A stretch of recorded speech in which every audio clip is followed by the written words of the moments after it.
Assalamualaikum warahmatullahi wabarakatuh. Perkenalkan, nama saya Muhammad Ridho Fatur Rahman dengan NPM 10124066 dari kelas C824 dengan prodi S1 Manajemen. Baik, di sini saya akan menjelaskan tentang peran, sejarah, dan arah baru dari akuntansi manajemen. Akuntansi manajemen adalah fondasi penting dalam pengambilan keputusan bisnis modern. Pada video kali ini, kita akan membahas konsep dasar, sejarah, peran, hingga tren terbaru dalam akuntansi manajemen.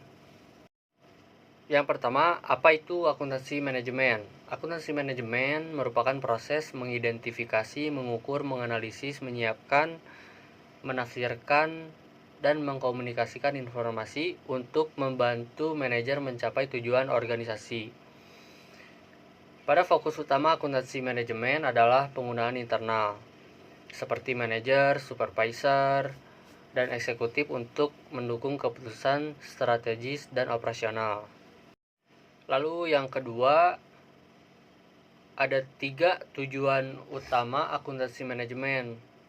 Yang pertama itu perhitungan biaya atau costing, memberikan informasi biaya produk, jasa, atau aktivitas perusahaan. Lalu yang kedua, perencanaan dan pengendalian, planning and controlling, yang dimana menghasilkan informasi untuk menyusun rencana, memonitor pelaksanaannya, serta melakukan perbaikan berkelanjutan. Yang ketiga, yaitu pengambilan keputusan, di mana membantu manajer memilih alternatif terbaik dalam situasi strategis maupun taktis. Contohnya, memutuskan produksi sendiri atau membeli dari pemasok luar.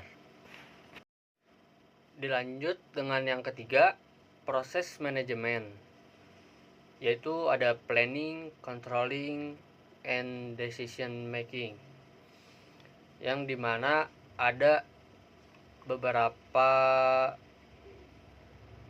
contoh dari proses manajemen planning, controlling, and decision making.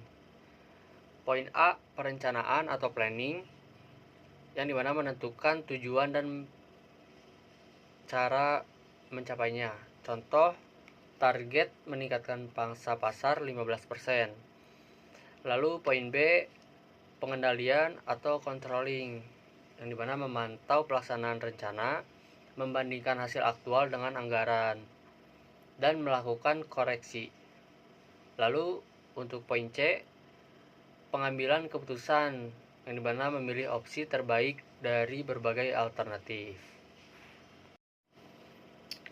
Lalu dilanjut yang keempat, perbedaan akuntansi manajemen versus akuntansi keuangan, yang dimana akuntansi manajemen poin pertamanya adalah untuk pengguna internal, poin kedua tidak wajib mengikuti standar akuntansi, dan poin ketiganya bersifat detail dan prospektif atau berorientasi untuk masa depan. Lalu dilanjut dengan yang kelima, sejarah perkembangan akuntansi manajemen. Di era 1880 sampai 1925 itu berfokus untuk fokus perhitungan biaya produk. Dipicu revolusi industri, fokus pada efisiensi dan harga pokok. Lalu di era 1925 sampai 1950 itu didominasi akuntansi keuangan, prioritas penilaian persediaan untuk laporan eksternal.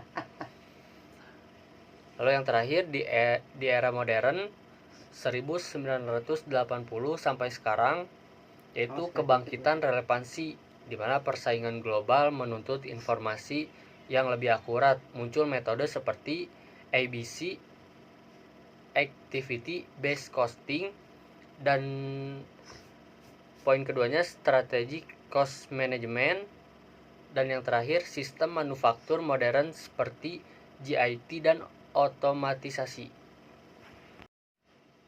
Dilanjut yang keenam, yaitu tren dan arah baru akuntansi manajemen. Yang pertama ada Activity Based Costing atau ABC, mengalokasikan biaya berdasarkan aktivitas, meningkatkan akurasi perhitungan biaya. Dan yang kedua orientasi pelanggan, yaitu fokus menciptakan nilai pelanggan atau customer value. Lalu yang ketiga strategic positioning, di mana perusahaan memilih strategi cost leadership atau differentiation. Dan yang poin keempat itu ada rantai nilai value, menganalisis seluruh proses dari desain hingga distribusi produk. Lalu yang kelima total quality management, yaitu mengejar zero defect dan perbaikan berkelanjutan. Yang keenam kompetisi berbasis waktu, yaitu kecepatan menjadi elemen kompetitif utama. Lalu yang terakhir ketujuh e-business dan efisiensi, yaitu pemanfaatan teknologi digital untuk meningkatkan efisiensi dan menurunkan biaya transaksi. Dilanjut yang ketujuh ada peran akuntan manajemen dalam organisasi. Poin pertama, posisi lini versus staff. Akuntan manajemen berada pada posisi staff, memberi dukungan dan analisis kepada manajer lini. Lalu ada controller versus bendahara. Controller mengelola informasi keuangan internal, sedangkan bendahara mengelola dana dan investasi perusahaan. Dilanjut yang ke-8 ada etika profesi akuntan manajemen. Institute of Management Accountant atau IMA menetapkan 4 standar etika. Yang pertama itu menjaga keahlian profesional, lalu yang kedua menjaga kerahasiaan data, yang ketiga menghindari konflik kepentingan, dan yang keempat melaporkan informasi secara jujur dan transparan. Oke, lalu untuk kesimpulannya, akuntansi manajemen adalah mitra strategis yang membantu organisasi merencanakan, mengendalikan, dan mengambil keputusan. Profesi ini terus berkembang mengikuti teknologi dan tuntutan zaman, namun tetap berpegang pada integritas dan etika. Mungkin cukup sekian penjelasan dari saya. Mohon maaf apabila ada kekurangan dari saya. Wassalamualaikum warahmatullahi wabarakatuh. Terima kasih.